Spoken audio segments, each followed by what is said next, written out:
مسلمان اپنے اپنے انداز میں اپنی توفیق کے مطابق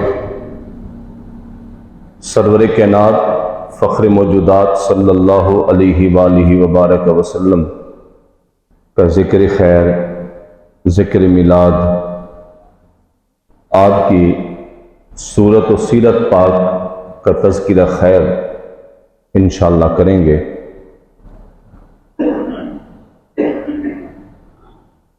ربیع الاول شریف کی ابتدائی تاریخ ایک روایت کے مطابق 5 ربیع الاول شریف، بعض مورخین نے اور تاریخوں کا بھی ذکر کیا ہے۔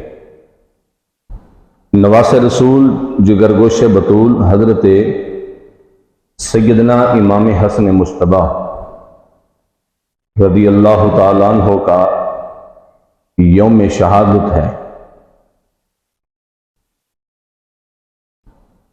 امام حیتمی نے الصواعق المحرقہ شریف، جو کہ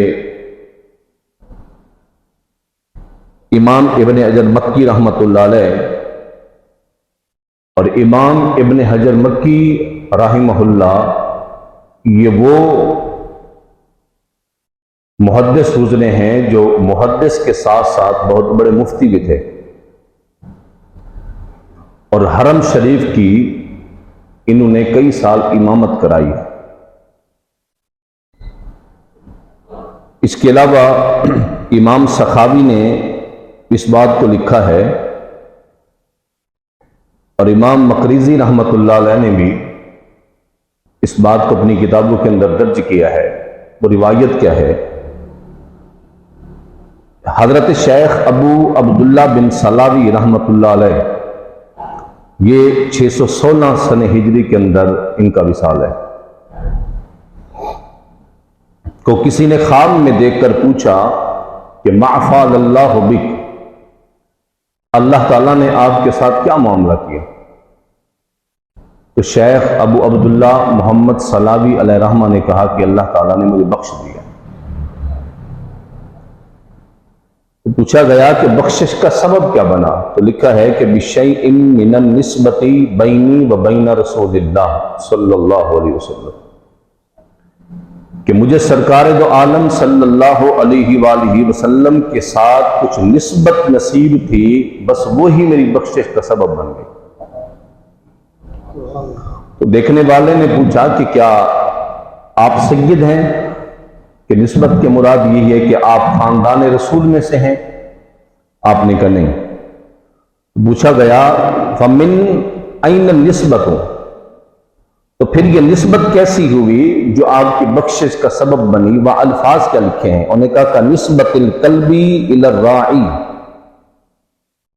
فرمایا میری نسبت وہ ہے جو ایک پالتو کتے کو اپنے مالک سے ہوتی ہے۔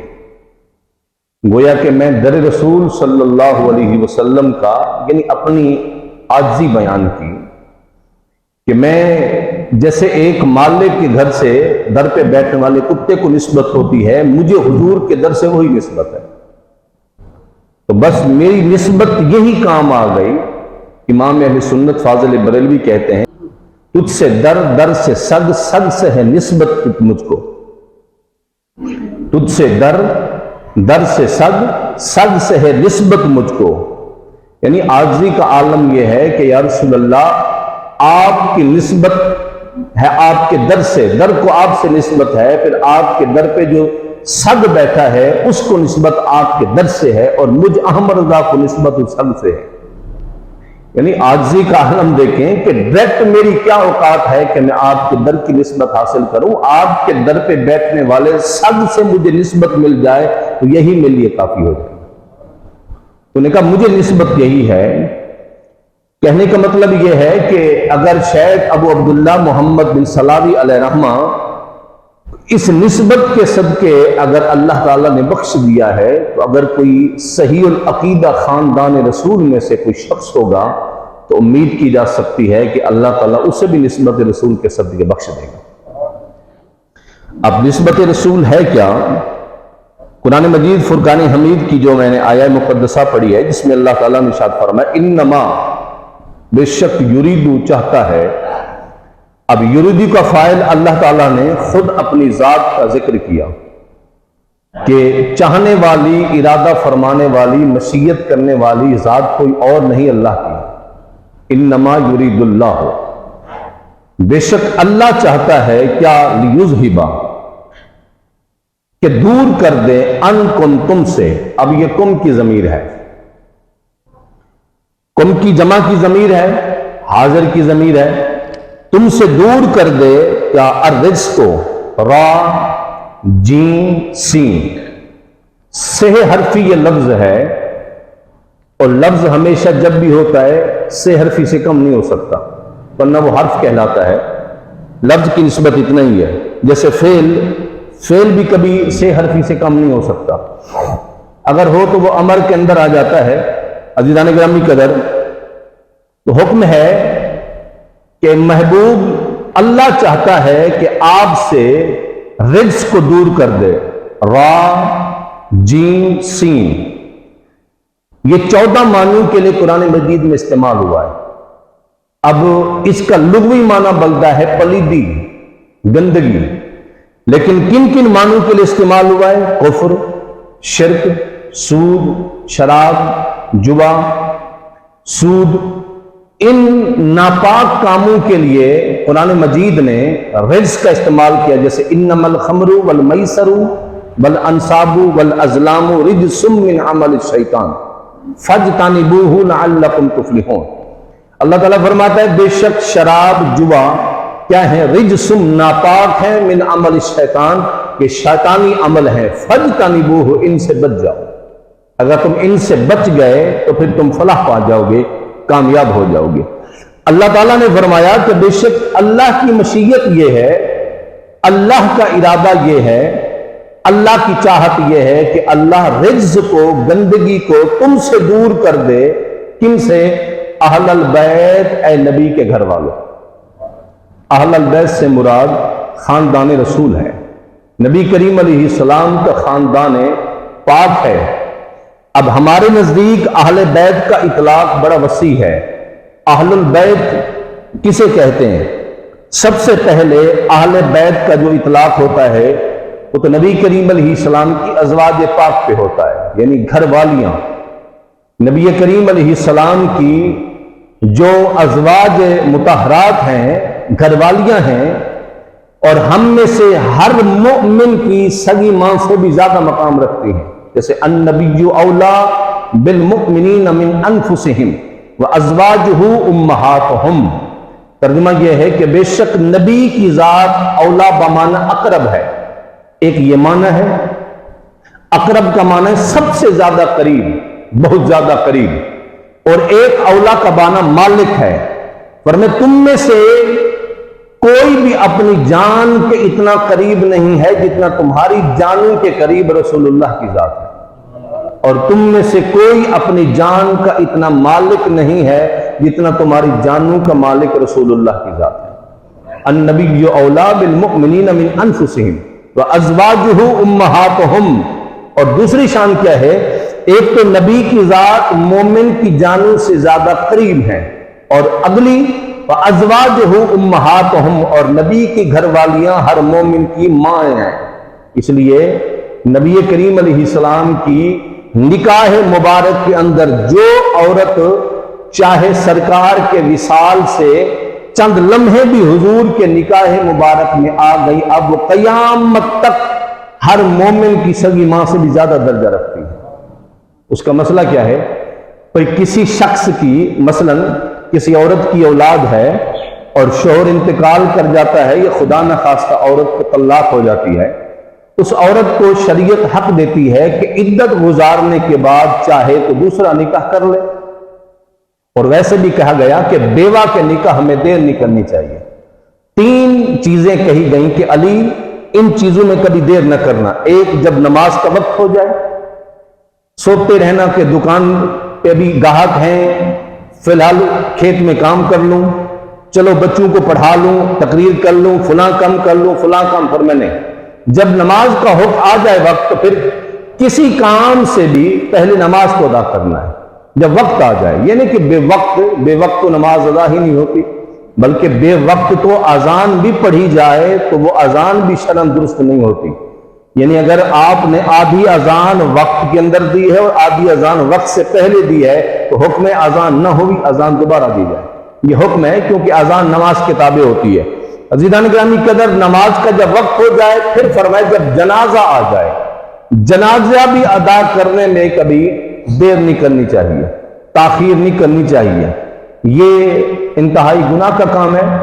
ہمارے ہاں تو خیر رواج نہیں اس بات کا کہ زندگی میں تو باپ کو جانا نہیں، باپ مر گیا، بیٹا کراچی سے، لاہور سے، پشاور سے، کوئٹہ سے، بیرون ملک سے حق جتلا رہا ہے کہ خبردار میرے باپ کا جنازہ نہ پڑھنا، میں کسی کو بخشوں گا نہیں.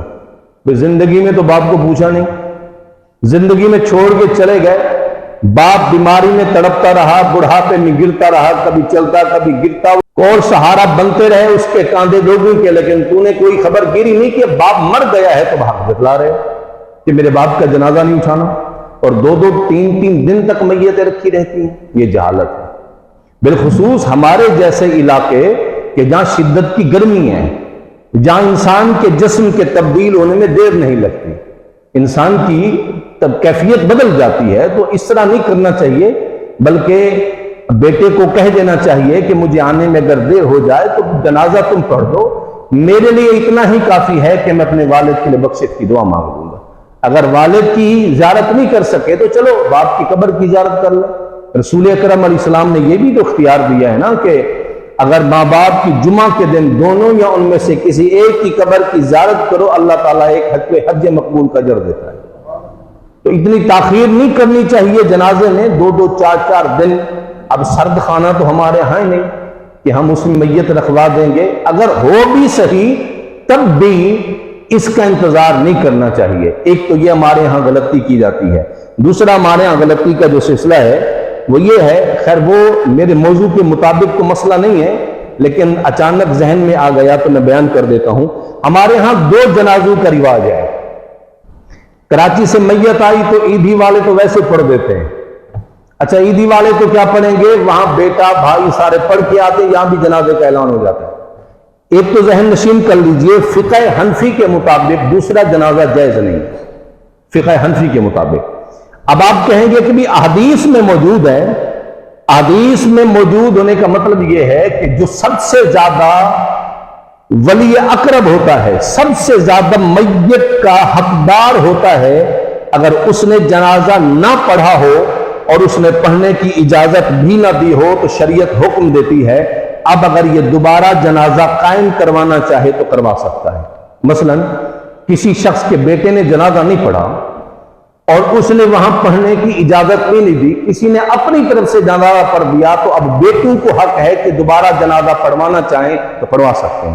وہ خود بھی جنازے میں شریک ہو جائیں اور جو لوگ نہیں پڑھ سکے وہ بھی شریک ہو جائیں.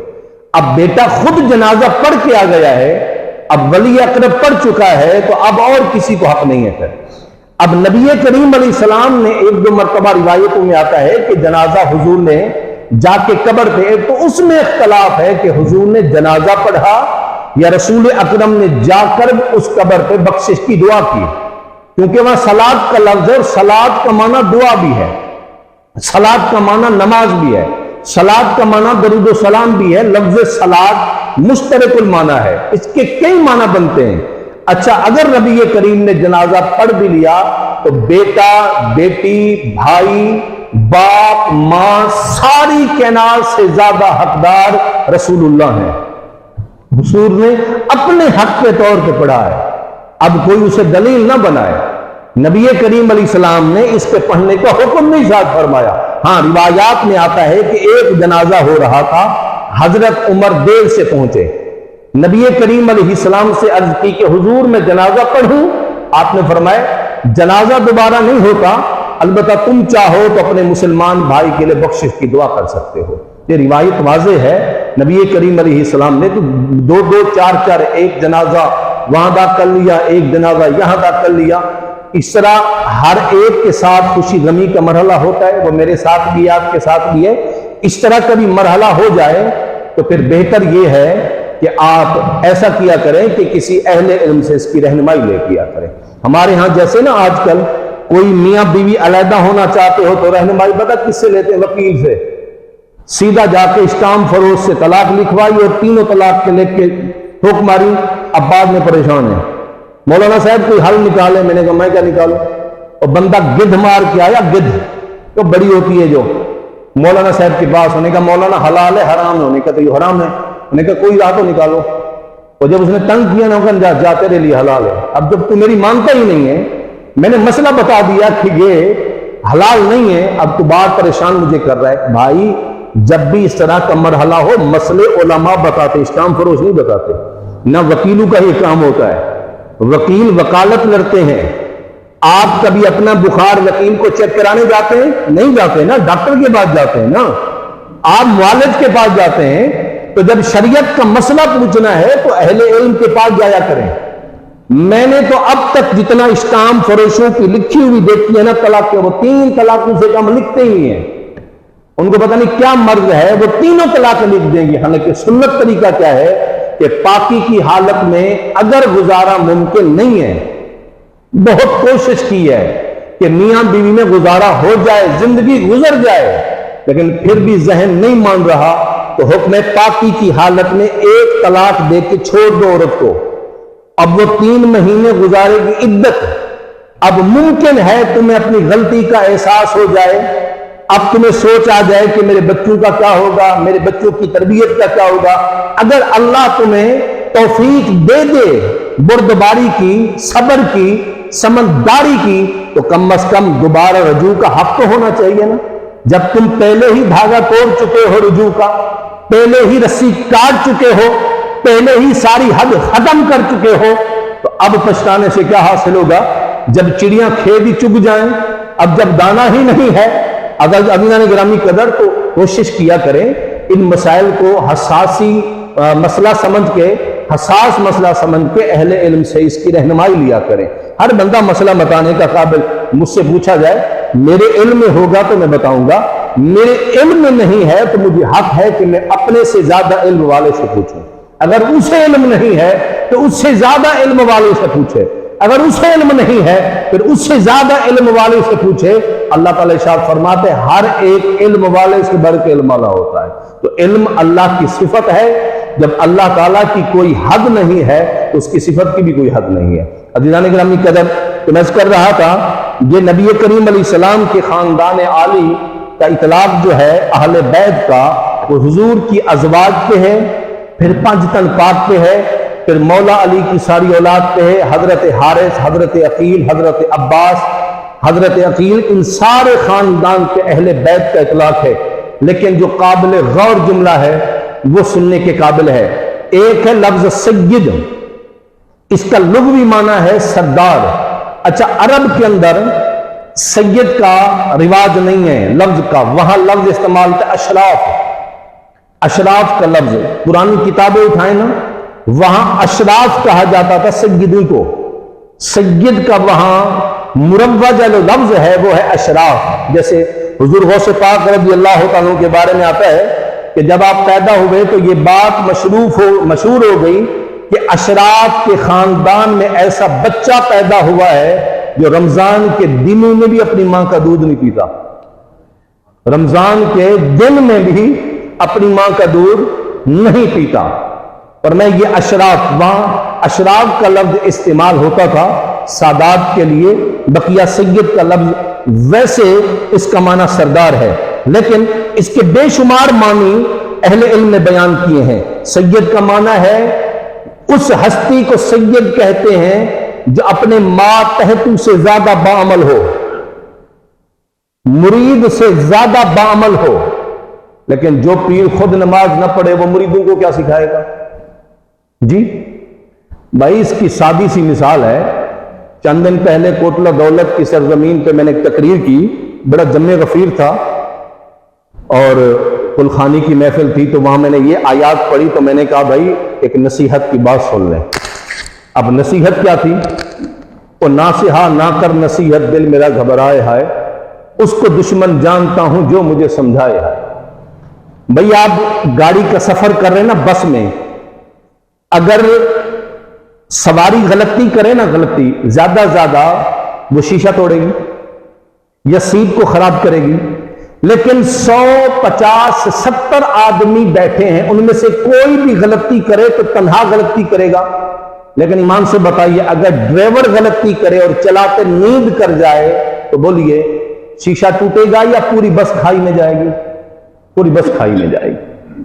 تو پیر کی مثال بھی ڈرائیور کی طرح ہے، عالم کی مثال بھی ڈرائیور کی طرح ہے، قوم کے بڑے کی مثال بھی ڈرائیور کی طرح ہے، گھر کے سربراہ کی مثال ڈرائیور کی طرح ہے۔ بھئی غلطی جب مرشد کرے نا، اس کا اثر ایک بندے پہ نہیں پڑتا، کئی مریدوں پہ پڑتا ہے۔ اگر قوم کا سردار قوم کی رعایا کے سامنے بیٹھ کے شراب پیے نا، تو قوم کے ماننے والے کبھی اس کے ماتحت نہیں رکیں گے۔ اگر دیکھیں نا، آپ کے دامن پہ گندگی لگی ہو، کسی کو نظر آئے یا نہ آئے، لیکن اگر میرے یہاں گندگی لگی ہو تو سب کو نظر آئے گی، کیونکہ میں سب سے آگے بیٹھا ہوں۔ اور اگر میں قبلہ کی طرف منہ کر کے نماز پڑھاؤں تو میرے دامن پہ لگی ہوئی گندگی پوری سب کو نظر آئے گی۔ تو سمجھ لیجئے، جتنا مقام زیادہ ہوتا ہے نا، اتنی احتیاط بھی زیادہ ہوتی ہے۔ جتنا اللہ شرف دیتا ہے نا، اتنا احتیاط بھی ہوتی ہے۔ نبی کریم علیہ السلام نبیوں کے سردار ہیں، اور اللہ نے پوری کائنات کی سرداری دنیا آخرت کی محبوب کو عطا کی ہے۔ تو یہ نہیں کہا کہ محبوب آپ پہ نمازیں معاف ہو جائیں گی، نہیں، بلکہ امت پہ 5 نمازیں فرض تھی، رسول اللہ پہ 6 نمازیں فرض تھی، حضور پہ تہجد بھی فرض تھی، حالانکہ وہ تو مالک کے کائنات ہیں، لیکن ان پر بطور نمونہ اللہ تعالیٰ نے یہ لازم کر دیا کہ محبوب آپ امت کو دکھائیں۔ اچھا، حکم کیا ہے کہ سنت گھر پڑھو، نفل بھی گھر پڑھو، لیکن اگر مرشد ہو، استاد ہو، وڈیرا ہو، تو حکم ہے کہ وہ شاگردوں کے، مریدوں کے، ماتحتوں کے سامنے پڑھے، تاکہ کسی کو بدگمانی نہ ہو جائے کہ یہ شاید نہیں پڑھتے۔ وہ سب کے سامنے پڑھے تاکہ مریدوں کو بھی تربیت ملے۔ لیکن یہاں تو چھٹی ہے۔ اچھا، میں نے یہ بات کر دی تو مجھے 2-4 بندے کہنے لگے جی حضرت صاحب کو اس طرح نہیں کہنا چاہیے تاکہ سادات کے بارے میں نے کہا میری نسل میں سیدوں کے قدموں پہ قربان ہو جائے، میری کیا اوقات ہے سادات کے سامنے، لیکن میں نے یہ بات تو نہیں کی، میں تو احتیاط کی بات کر رہا ہوں۔ اگر یہ سید برا سمجھتے ہیں اس بات کو، تو پھر غوث اعظم جیسا سید کون ہے جو 40 سال نماز عشاء کے وضو کے ساتھ فجر کی نماز پڑھ رہے ہیں؟ کیا ان کو سیدوں کا مقام پتہ نہیں تھا؟ اور جب مدرسے کا پانی ختم ہوتا تھا نا، مرید نہیں بھرتے تھے، غوث اعظم کے بیٹے بھرتے تھے۔ 3000 علماء فارغ و تحصیل ہوتے تھے غوث الاعظم شیخ عبد القادر جیلانی کے مدرسے سے۔ آپ نے صرف 11ویں والا پیر نہ سمجھے کہ یہ مولوی صرف ختم درود کے چکر میں، اور کسی نے غوث اعظم کو پڑھا ہی نہیں ہے۔ اگر وہ پڑھ لیتا تو کبھی یہ بات نہ کرتا۔ پڑھے نا پرانی کتابیں، غوث ثقلین کے بارے میں لکھی ہوئی، اور سلطان صلاح الدین ایوبی، اور یہ نسل وہ کرد قوم کے تھے، کرد قوم، کرد تھے سلطان صلاح الدین ایوبی، اور سارے کے سارے کرد قوم جو مسلمان ہوئی تھی غوث الاعظم کی کرامتیں دیکھ کے ہوئی تھی۔ اور ان کی جو آرمی تھی نا سلطان صلاح الدین ایوبی کی، آدھے جو فوجی تھے نا، آدھے وہ غوث الاعظم کے مدرسے کے فارغ و تحصیل تھے، بقیہ آدھے امام غزالی کے مدرسہ نظامیہ کے تھے۔ علامہ ابن قدامہ المقدسی یہ چیف ایڈوائزر تھے سلطان صلاح الدین ایوبی کے آرمی کے، خلیفہ بھی تھے، شاگرد بھی تھے حضور غوث ثقلین کے، اور چیف ایڈوائزر تھے، چیف آف آرمی اسٹاف جسے آپ کہتے ہیں نا، یہ چیف تھے آرمی کے سلطان صلاح الدین ایوبی کے۔ اور چند سال کے تھے سلطان ایوبی جب ان کا والد حضور غوث پاک کی بارگاہ میں لے کے گیا، آپ نے سر پہ ہاتھ رکھا، آپ نے فرمایا میری نگاہ دیکھ رہی ہے اسلام کا عظیم سپہ سالار بنے گا، اور بنا۔ لیکن مدرسے میں جب پانی ختم ہوتا تھا نا، کوئی اور نہیں بھرتا تھا، غوث الاعظم کے بیٹے بھرتے تھے۔ یہ ہے اصل وقار۔ اللہ تعالیٰ فرماتا ہے ہم نے محبوب کے گھرانے کو پاک کر دیا، کس سے؟ شرک سے، کفر سے، سود سے، جوے سے، شراب سے۔ لیکن کوئی پیر ہو کر، سید ہو کر اگر چرس کے سوٹے لگائے تو رسول اللہ کا دل نہیں دکھے گا، بی بی فاطمہ تو زہرا کا قلب خر نہیں دکھے گا، امام حسن پاک کا دل نہیں دکھے گا، امام حسین کا دل نہیں دکھے گا؟ میں حضور کی امت کا مولوی کہلا کر، فاضل کہلوا کر، عالم کہلوا کر اگر شراب کا دھندا کروں تو رسول اللہ کا دل نہیں دکھے گا؟ چلو یہ تو جاہل تھے، ان کو پتا نہیں تھا یہ امت ہے، لیکن تو نے تو دین پڑھا ہے نا، تو نے تو قرآن پڑھا ہے نا، تجھے تو پتا ہے نا اچھائی برائی کا، تو نے ایسا کام کیوں کیا ہے؟ عزیزان گرامی قدر، جتنا مقام ہے نا احتیاط بھی اتنی ہوتی ہے، جتنا شرف ہو نا اتنا احتیاط ہوتی ہے۔ اگر آپ گھر کے بچوں کے سامنے بیٹھ کر گناہ کا کام کریں گے تو آپ کیا سمجھیں گے؟ میرا بیٹا عالم بن جائے، میرا بیٹا حافظ بن جائے؟ نہیں، اس طرح نہیں ہوتا۔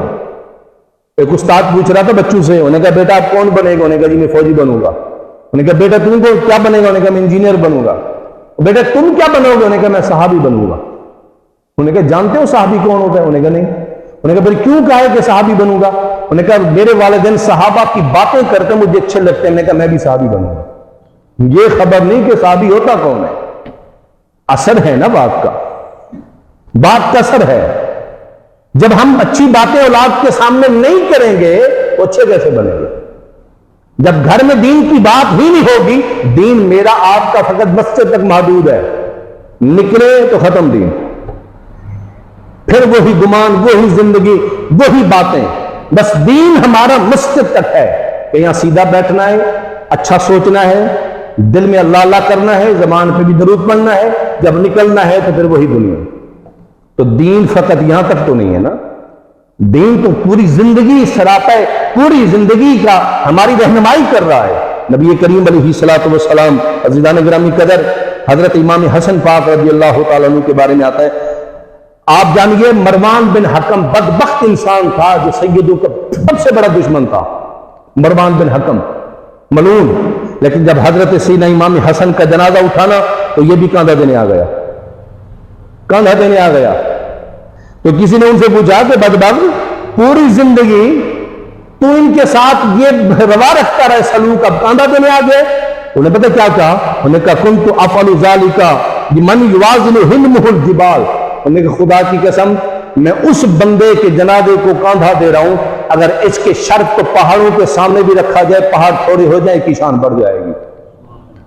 یہ وہ حسن ہے جن کے شرف کا یہ عالم ہے کہ 40,000 لوگوں نے بیعت کی امام حسن کے ہاتھ پہ اور مرتے دم تک قسم کھائی کہ مرتے دم تک ساتھ نہیں چھوڑیں گے، لیکن پھر بھی اپنے نانا جان کی امت کی خاطر 40,000 کو بھی قربان کر کے سیدنا امیر معاویہ سے صلح کر لی، لے جائیے، سب کچھ آپ کا ہے۔ حضرت امام حسن پاک رضی اللہ تعالیٰ عنہ وہ ذات ہیں، کوئی در پہ کھڑا گالیاں دے رہا ہے اور آپ خادم کو کریں جاؤ تھال بھر کے سامان کیسے دے دو، وہ گالیاں دے رہا ہے، آپ کہنے جاؤ سامان لے کے آ جاؤ، وہ گالیاں دے رہا ہے۔ آپ نے کہا بھائی بھوکے لگتے ہو، کہیں سے مسافر ہو، لیکن اس کی زبان بند نہیں ہوئی۔ آپ نے کہا بھائی جاؤ سامان جتنے میرے گھر میں رکھے سارا تھال بھر کے لاؤ، وہ تھال بھر کے لایا، آپ نے دیا، فرمایا اب تک تو یہی کچھ ہے، اور بھی ہوتا حسن وہ بھی دے دیتا۔